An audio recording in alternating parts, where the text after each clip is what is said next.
Chapter 3, India's Defence System. In the last chapter, we studied the features of India's foreign policy.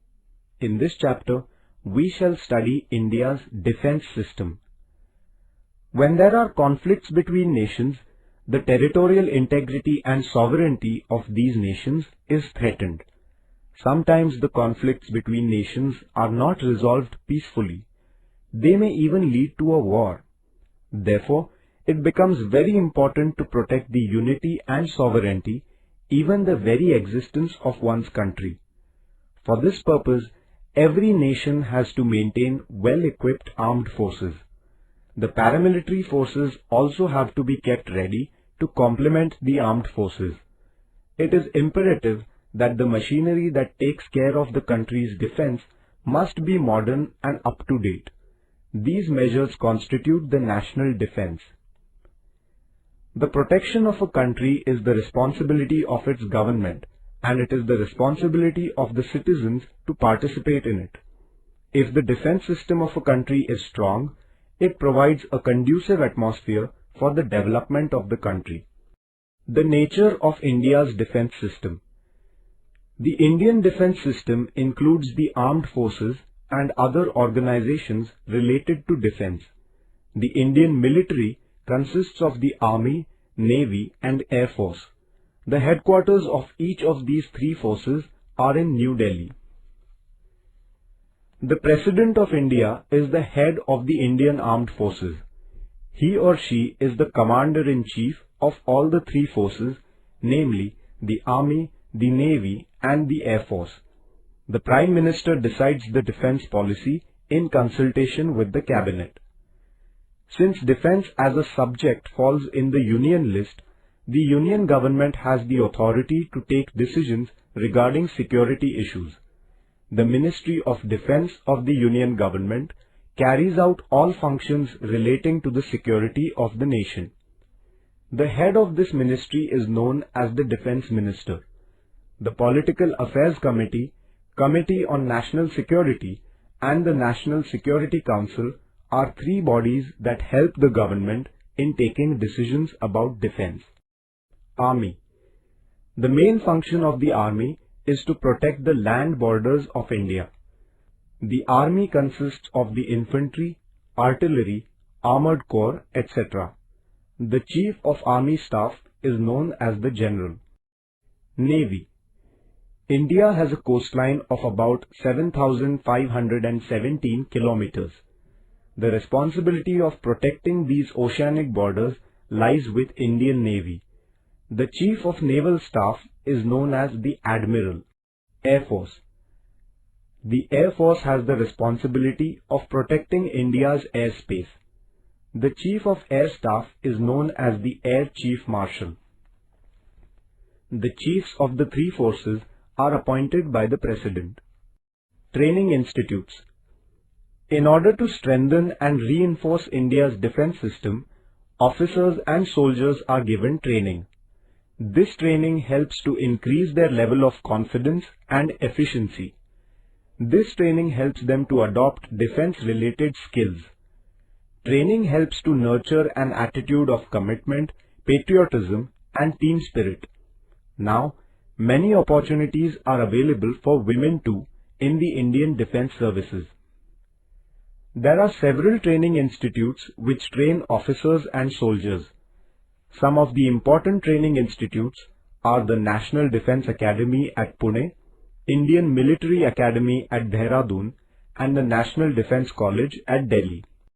Paramilitary Forces. The forces which help in maintaining internal security, protecting the coastline and assisting the army are known as paramilitary forces. These include the Border Security Force (BSF), Coast Guard, Central Reserve Police Force (CRPF), Rapid Action Force (RAF), etc. The responsibility of the security of important places like railway stations, oil fields and refineries, water reservoirs lies with the paramilitary forces. They also participate in the management of natural or man-made disasters. During peacetime, the paramilitary forces also have the responsibility of protecting the international borders. The Border Security Force has to create a feeling of security among citizens in the border areas, prevent smuggling, and patrol the borders. The Coast Guard has been set up to protect the Indian coasts. It carries out various tasks like providing security to the fishing activity within the Indian maritime borders, preventing smuggling on the sea routes, etc. The Central Reserve Police Force helps the administration in different states in maintaining law and order. Whenever there is a threat to the nation due to bomb blasts, strikes, etc., the Rapid Action Force quickly moves in and brings normalcy to the lives of the people.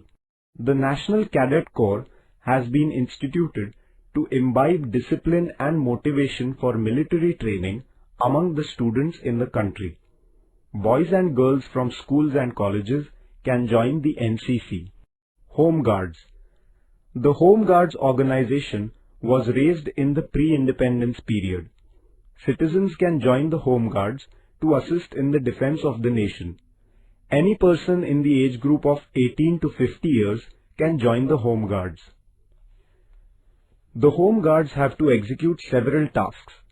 They join hands with the police in maintaining public security, providing essential services like supply of milk and water during riots or strikes, regulating traffic, helping people during natural calamities like earthquakes, floods, etc.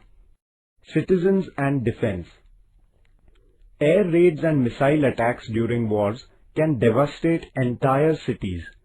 Transport routes, bridges and dams are destroyed.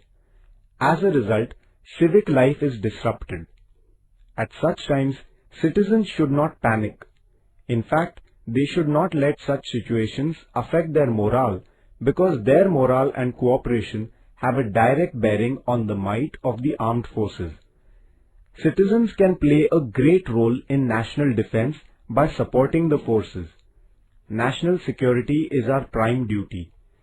Citizens can shoulder a great responsibility during emergencies if they have some training in civil defense and first aid. Citizens must have elementary information about what precautionary measures are needed during times of emergency. In such situations, malpractices like black marketing, hoarding and smuggling gain strength.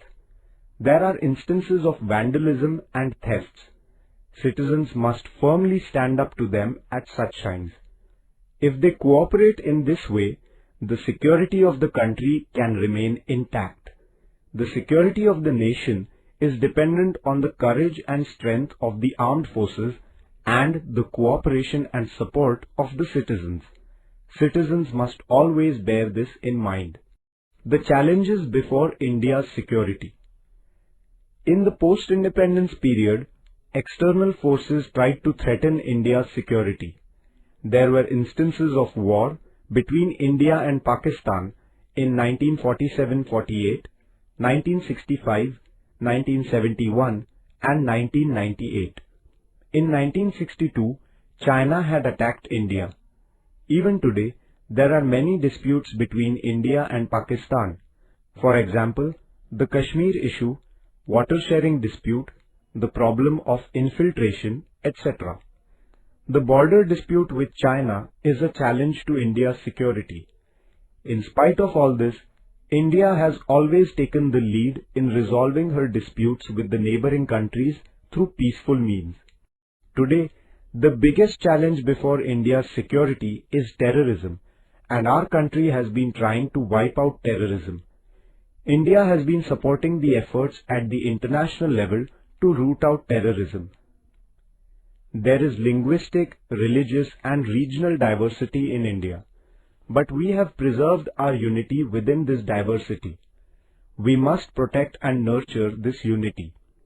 As a citizen, it is our duty to ensure that while protecting our religious and regional identity, there will be no threat to the unity and integrity of the country.